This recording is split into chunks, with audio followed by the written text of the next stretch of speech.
আমাদের সরকার এলে যারা যারা বাড়িঘর ভেঙেছে তাদের জমি নিয়ে বাড়িঘরের ছবি নিয়ে বিক্রি করে টাকা দেব। অর্থাৎ যারা এই ভাঙচুর করবে তাদের বাড়িঘর বিক্রি হবে, নিলাম হবে। যাদের বাড়িঘর ভাঙা হয়েছে তাদের ক্ষতিপূরণ দেওয়া হবে। মালদা শিবিরে এমনটাই বললেন রাজ্য বিজেপি সভাপতি তথা কেন্দ্রীয় মন্ত্রী সুকান্ত মজুমদার। মুর্শিদাবাদের শামশেরগঞ্জের সন্ত্রাস কবলিত এলাকায় থাকতে না পেরে প্রাণভয়ে গঙ্গা পার হয়ে আশ্রয় নিয়েছেন মালদার পার্লালপুরে বহু মানুষ। সেখানে সোমবার 14ই এপ্রিল সেই শিবির পরিদর্শনে যান সুকান্ত মজুমদার। সেখানে অত্যাচারের শিকার হওয়া মানুষের সঙ্গে দীর্ঘক্ষণ কথা বলেন সুকান্তবাবু। তারা যে কিভাবে পালিয়ে এসেছেন সেই কথা শোনেন তিনি। সুকান্ত মজুমদার বলেন, পুলিশ কিছু করছে না, নিজেদের রাজ্য রক্ষার দায়িত্ব নিজেদেরকেই করতে হবে। অন্তত বিএসএফ আসা পর্যন্ত যেন নিজেদের বাড়িঘর ইজ্জতটা রক্ষা করতে পারে। আদালতে যাব, আদালতে গিয়ে আমরা যা বলবো, যাদের বাড়িঘর ভেঙে দেওয়া হয়েছে তাদেরকে যেন ক্ষতিপূরণ দেওয়া হয়। আমাদের সরকার এলে যারা এ কাজ করেছে, যারা বাড়িঘর ভেঙেছে তাদের জমি নিয়ে বাড়ি ঘরের ছবি নিয়ে বিক্রি করে টাকা দেব। অর্থাৎ যারা এই ধরনের অশান্তির সঙ্গে যুক্ত থাকবে তাদের বাড়িঘর বিক্রি হবে, নিলাম হবে। যাদের বাড়িঘর ভাঙা হয়েছে তাদের ক্ষতিপূরণ দেওয়া হবে। এই ব্যবস্থা বিজেপি সরকার এলে হবে। সবাইকে আমরা বলছি, একত্রিত হয়ে থাকুন। আমরা এর আগেও লড়েছি শক্তির বিরুদ্ধে, কেউ ছাড় পাবে না। আমরা তো জানি দুই বিধায়কের নেতৃত্বে হচ্ছে এসব। ফরাক্কার বিধায়ক ও শামশেরগঞ্জের বিধায়ক নিজেরা না নেমে তাদের ভাইদেরকে নামিয়েছে, তারপর নিজেদের গাড়ির উপর হামলা করাচ্ছে। এটা আমরাও জানি। অত বুদ্ধি নেই, বুদ্ধি হলে মাদ্রাসা ছাপ হতো না। সুকান্ত মজুমদার কেন্দ্রীয় প্রতিমন্ত্রী তথা রাজ্য বিজেপি সভাপতি কি বলছেন শোনাবো।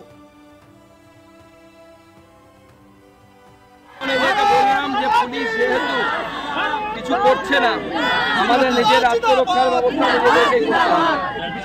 অন্ততপক্ষে বিএসএফ আসা পর্যন্ত যেন নিজের বাড়ি ঘর ইজ্জতটা যেন বাঁচাতে পারে। আপনি বললেন আদালতে যাবেন, স্বরাষ্ট্রমন্ত্রী আদালতে যাব, আদালতে গিয়ে আমরা বলবো যে যাদের বাড়িঘর ভেঙে দেওয়া হয়েছে তাদেরকে যেন ক্ষতিপূরণ দেওয়া হয়। আর আমাদের সরকার এলে পরে যারা বাড়িঘর ভেঙেছে তাদের ছবি নিয়ে তাদের বাড়িঘর বিক্রি করে তারপর তাদের টাকা দেবে। তাদের বাড়িঘর বিক্রি হবে, নিলাম হবে, এবং সেই টাকা থেকে যাদের বাড়িঘর ভাঙা হয়েছে তাদেরকে ক্ষতিপূরণ দেওয়া হবে। সেই ব্যবস্থা বিজেপি সরকার এলে হবে।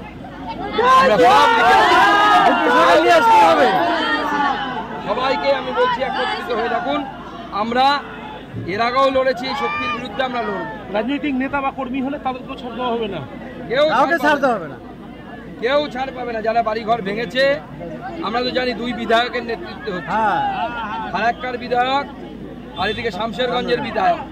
তারা নিজেরা না নেমে নিজেদের ভাইদেরকে নামিয়েছে এবং তারপরে নিজেদের গাড়ির উপর আমরা হামলা করাচ্ছে। ড্রামা আমরাও জানি। অত বুদ্ধি নেই, অত বুদ্ধি হলে তো মাদ্রাসা ছাপ হতো না, বিজ্ঞানী হতো।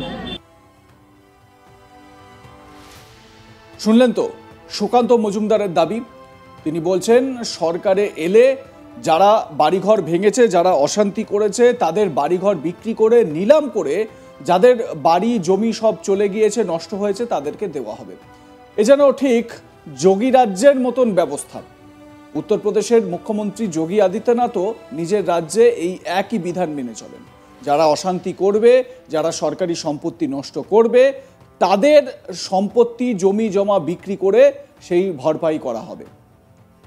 সুকান্তবাবুও ঠিক একই কায়দায়, একই ভাষায় নিজের বক্তব্য রাখলেন। এ বিষয়ে আমার সহকর্মী মিল্টন পাল তার প্রতিবেদনে কি বলছেন শোনাবো আপনাদের। মুর্শিদাবাদের শামশেরগঞ্জ সহ একাধিক এলাকা উত্তপ্ত হয়ে রয়েছে।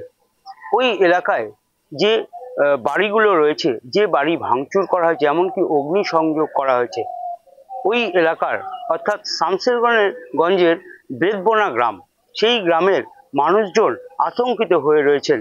তাদের অভিযোগ যে ওই এলাকায় তাদেরকে থাকতে দেওয়া হচ্ছে না, তাদেরকে মারধর করা হচ্ছে রাতের অন্ধকারে। কোনো সেখানকার নেতা বা নেতৃত্ব আসলেই তারপরেই কিছুক্ষণ পরে তাদের ওপর হামলা করা হচ্ছে, মারধর করা হচ্ছে, এমনকি বাড়িতে কাউকে থাকতে দিচ্ছে না। স্বাভাবিকভাবেই তারা আতঙ্কিত হয়ে গঙ্গা পার হয়ে মালদার বৈষ্ণবনগর থানার পার্লালপুর গ্রামে এসে তারা থাকতে শুরু করেছেন এবং স্থানীয় বাসিন্দারা তাদেরকে সেই যে স্কুল রয়েছে পাড়লালপুর হাই স্কুল, সেই স্কুলেও থাকার অনুমতি দিয়েছে। স্থায়ীভাবে সেখানে তারা দিন যাপন করছেন এবং সেখানে স্থানীয় গ্রামবাসীদের উদ্যোগে তাদেরকে খাওয়া এবং চিকিৎসার ব্যবস্থা করা হয়েছে। পাশাপাশি কিছুটা প্রশাসনও সাহায্য করেছেন। এমতো অবস্থায় তারা আতঙ্কিতভাবে দিন গুজরান করছেন। এই অবস্থাতে রাজ্য বিজেপি সভাপতি তথা কেন্দ্রীয় মন্ত্রী সুকান্ত মজুমদার এদিন তাই এই শিবিরে আসেন এবং তাদের সঙ্গে দীর্ঘক্ষণ তাদের কথাবার্তা শোনেন এবং তাদের সঙ্গে তাদের যে আতঙ্কের যে পরিবেশ সৃষ্টি হয়েছিল সেই পরিবেশের কথাও তারা জানতে পারেন। তাদের অভিযোগ যে তারা যেন সেখানে ফিরতে পারেন, তারা যেন তাদের বাড়িঘরে আগেকার মতোই দিন যাপন করতে পারে। এই মতো অবস্থায় সুকান্ত মজুমদার এ সমস্ত কথা শুনে তিনি সাংবাদিকদের মুখোমুখি হয়ে জানান তারা আদালতে যাবেন এবং আদালতের মাধ্যমে যাতে তারা সুরক্ষা এবং নিরাপত্তা পায় সেটাও তারা দেখবেন। পাশাপাশি তিনি জানান যে যারা এই ধরনের ভাঙচুরের ঘটনার সঙ্গে যুক্ত রয়েছে তাদের ছবি দেখে চিহ্নিত করা হবে এবং এরপরে তাদের জমি জায়গা যা থাকবে তবে তাদের সেই জায়গা বিক্রি করে যারা ক্ষতিগ্রস্ত হয়েছে তাদের ক্ষতিপূরণ দেওয়া হবে। যদি তারা 26-এর ভোটে আসে, তারা এলেই এই সমস্ত কাজ করবেন। পাশাপাশি তিনি আরো জানিয়েছে যে তারা যদি 26-এর ভোটে জিতে আসতে পারে তাহলে এই যে ক্ষতিগ্রস্ত যারা হয়েছে তাদের বাড়ি বাড়ি যাবেন এবং তাদের কি ক্ষতিগ্রস্ত তাদের তালিকা তৈরি করা হবে এবং যারা এই ভাঙচুরের ঘটনা ঘটিয়েছে তাদেরকে চিহ্নিতকরণ করে তাদের জমি জায়গা দখল করে তার জমি জায়গা নিয়ে নিলাম করা হবে এবং নিলাম থেকে যে টাকা উঠে আসবে সেই টাকা তুলে দেওয়া হবে এই ক্ষতিগ্রস্ত পরিবারগুলির হাতে। পাশাপাশি তিনি আরো জানিয়েছেন যে এই ধরনের আক্রমণ যদি আগামী দিনে হয়ে থাকে তাহলে প্রতিটি বাড়িতে 4-5টা করে এবং তাতে ধার দিয়ে রাখতে হবে এমনও পরামর্শ দিয়ে যান এই যারা শিবিরে রয়েছেন তাদেরকে। এমতো অবস্থায় স্বাভাবিকভাবে সামনে 26-এর ভোট রয়েছে আর সেই ভোটকে কেন্দ্র করে রাজ্য রাজনীতি সরগরম হয়ে রয়েছে। একেবারেই ওয়াকফ আইনের বিরুদ্ধে রাজ্যের মুর্শিদাবাদের বেশ কিছু অঞ্চল যেরকম শামশেরগঞ্জ, যেরকম ধুলিয়ান, এই জায়গাগুলো উত্তেজনাপূর্ণ হয়ে রয়েছে এবং জানতে পারা যাচ্ছে যে এখনও নতুন করে কেন্দ্রীয় বাহিনী সেখানে যে মোতায়েন রয়েছে, কেন্দ্রীয় বাহিনীকে লক্ষ্য করে দুর্বৃত্তরা ইট বৃষ্টি করছে, ইট ছুঁড়ে মারা হচ্ছে, এই রকমও একটা অভিযোগ সামনে আসছে। আর এই জায়গা থেকে এই আবহে এই খবরও ছড়িয়ে পড়েছে বা এই বিষয়েও সামনে আসছে যে বাংলাদেশ থেকে দুর্বৃত্তরা অনুপ্রবেশ করে এখানে এসে এই ধরনের অশান্তির বাতাবরণ ছড়িয়েছে। স্বাভাবিকভাবে পরিস্থিতি যে খুব একটা ভালো নেই সেটা কিন্তু বোঝাই যায়। একই জেলার মানে রাজ্যের একটি জেলার বাসিন্দারা তারা এই অশান্তির জন্য অন্য জেলায় গিয়ে আশ্রয় নিতে বাধ্য হচ্ছে। কি দুর্বিষহ পরিস্থিতি একবার ভাবুন।